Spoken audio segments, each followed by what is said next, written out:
जो व्यूअर्स केलोधार के इस सफ़र में हमारे साथ बने हुए हैं, उन सब का एक बार फिर से हार्दिक अभिनंदन। हम पहुंच चुके हैं केलोधार और केलोधार से दृश्य कुछ इस तरह का है। आप देख सकते हैं नीचे बल वैली नज़र आ रही है और उसके पीछे दूर दूर तक बर्फ से ढके हुए पहाड़ नज़र आ रहे हैं। दृश्य बहुत ही सुंदर है। आजकल सभी स्कूल्स में छुट्टियां चल रही हैं, इसलिए हम केलोधार के गवर्नमेंट स्कूल को देखने के लिए आ गए और वाकई स्कूल तो देखने लायक ही है। और इसका इतना बड़ा प्लेग्राउंड किसी क्रिकेट स्टेडियम की तरह लग रहा है। चारों तरफ देवदार के ऊंचे ऊंचे पेड़ हैं और पहाड़ियां दूर दूर नजर आ रही हैं।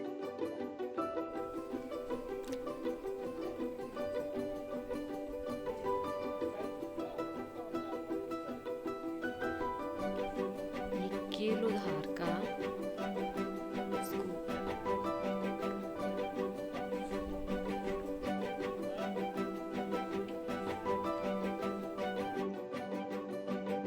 कुछ देर बर्फ में खेलने के बाद अब हम माता के दर्शन के लिए आगे बढ़ रहे हैं। यहाँ हमें पैदल ही जाना होगा।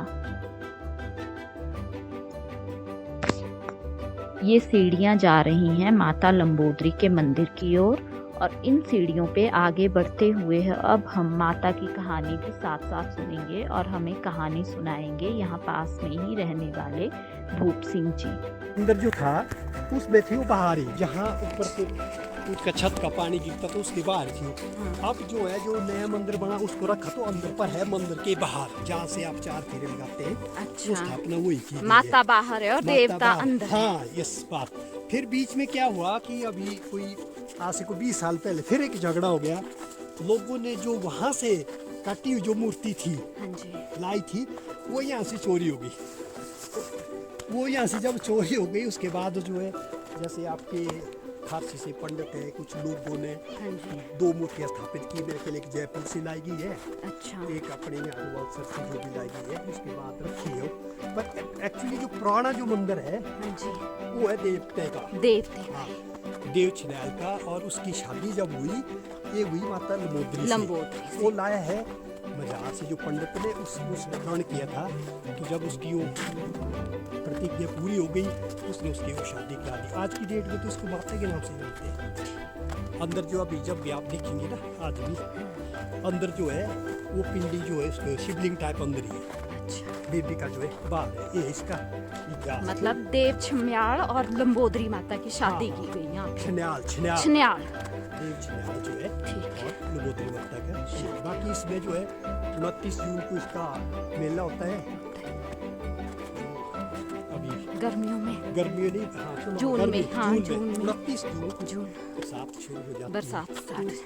बहुत सारे लोग मानते हैं बाहर से आते हैं। और एक प्रथा और थी यहाँ कि हर 7 साल के बाद जैसे दशहरे में बलि दी जाती है 9 या 11 भैंसे की, बकरे की, जो भी इस तरह से। तो बलि प्रथा जो है आज से लगभग 20-25 साल पहले बंद होगी। अब तो बैन भी लग गया ना। अब तो बैन लग गया, पर पहले था। भैंसे को जो है वो जो उसकी पुजारी या जो काम करने वाले कामी आदमी होते, कामी धामी बोलते हैं उनको, वो जो है उसको काटते थे। उसके बाद उनके जो है जो बाजे वाले उनके वाले कर देते थे। अच्छा, ये था इसका इतिहास। अब आप अपना नाम बताइए। मेरा नाम भूप सिंह ठाकुर। हमने जो ये जो इतिहास जो भी कहानी सुनाई हमारे बुजुर्गों से है। बाकी जिस पंडित ने उस वक्त लाई उनके खानदानी से भी आज तो नहीं रहा, पर उनके जब भी इसका मेला लगता है 29 जून को, उससे पहले उनके घर जरूर जाती है। अच्छा, वहाँ से आते डायरेक्ट या मंदिर, फिर जो है यहाँ जो उसका मेला लगने के बाद इसका आगे का कार्यक्रम होता है और फिर जो है भंडारे में चली जाती है। ठीक, धन्यवाद आपका स्टोरी सुनाने के लिए। और अब देखिए जंगल के बीचों बीच नजर आने लगा है माता का मंदिर, माता लंबोदरी का मंदिर, जिन्हें कि महाकाली का ही रूप माना जाता है। दूर से नजर आ रहा है देवदार के जंगलों के बीच में। मंदिर बहुत बड़ा नहीं है, शायद छोटा ही है लेकिन दिखने में बहुत सुंदर है।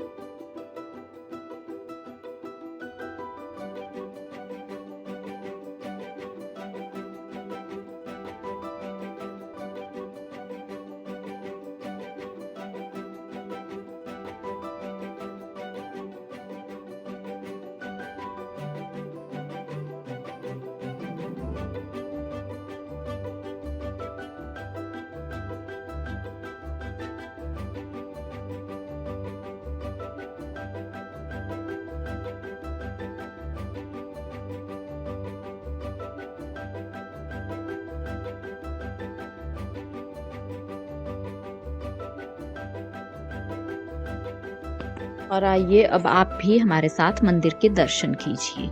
ये देवता का मंदिर है जो यहाँ के ग्राम देव हैं, और ये भूप सिंह जी जिन्होंने हमें बताया कि अंदर देवता का मंदिर है लेकिन माता की मूर्ति को मंदिर के बाहर स्थापित किया गया है। आप देख सकते हैं माता लंबोदरी की यह मूर्ति काले पत्थर की है और माता को भी महाकाली का ही रूप माना जाता है। और जैसा कि भूप सिंह जी ने हमें बताया कि देवता के साथ माता की शादी की गई थी, इसलिए माता को देवता के मंदिर में बाहर की ओर स्थापित किया गया है।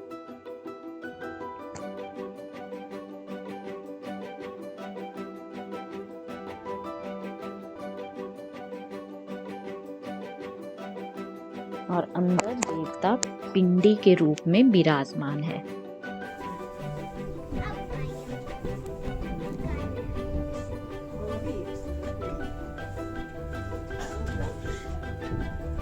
ये जो अंदर पिंडी है ये है वो देवता की। हाँ, ये देवता है।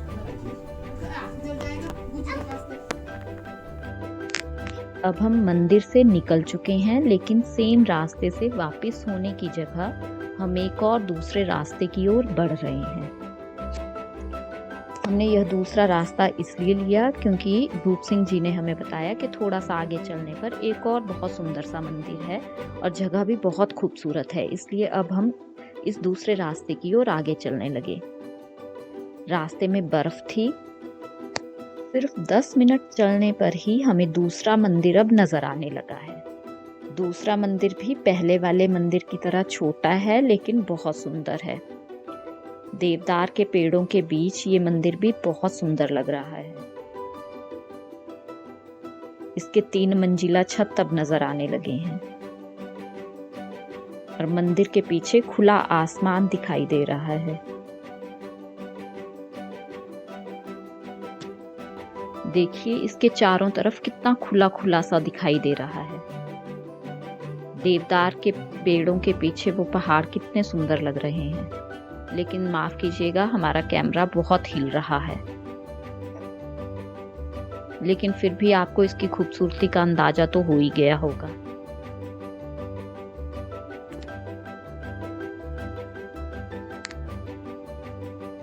लाइव करना चाहिए था।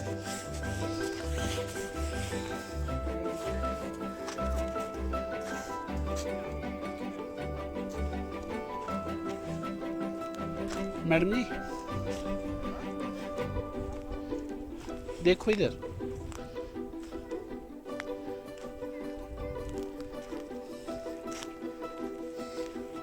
लेकिन जब आप यहाँ आओगे तो आपको पता चलेगा कि ये जगह कहीं ज़्यादा सुंदर है। सूरज ढल रहा है, शाम हो रही है, इसलिए हम भी अब वापसी की राह पर हैं।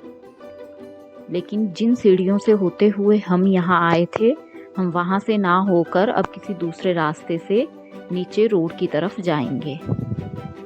इस रास्ते में बर्फ भी थोड़ी कम लग रही है, इसलिए फिसलने का डर भी कम है, वरना नीचे की ओर जाते हुए फिसलने का डर बना रहता है।